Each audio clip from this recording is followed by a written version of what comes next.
আস্তে আস্তে আরো আস্তে আস্তে দাও তোরা মেজ দাও। আসসালামু আলাইকুম, যে যেখান থেকে দেখছেন দেশ ও বিদেশ থেকে আন্তরিক প্রীতির শুভেচ্ছা ভালোবাসা। আজকে আমরা আসছি আমাদের নাটোরের একটা একবারে গ্রামের বিলের মধ্যে। কত বিঘা পুকুর আছে এখানে ভাই? 32 বিঘা বাউন্ডারি একটা পুকুরের মধ্যে 200 পিস খেজুর গাছ আছে।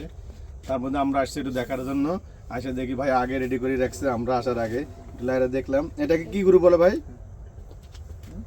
বাটালি গরু হবে না? এটাকে কি বাটালি? পাটারি গরু ভাই, এক এক অঞ্চলে এক এক রকম নাম।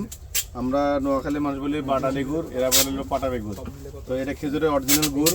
আপনারা নাটোর আসলে অবশ্যই ঘুরতে আসবেন।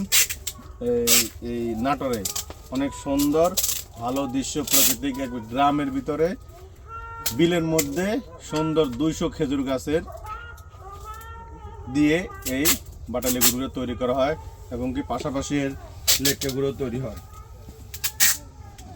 পাশাপাশি আপনারা ইচ্ছা করলে এই যে লেটকে গুঁড়ো নিতে পারবেন।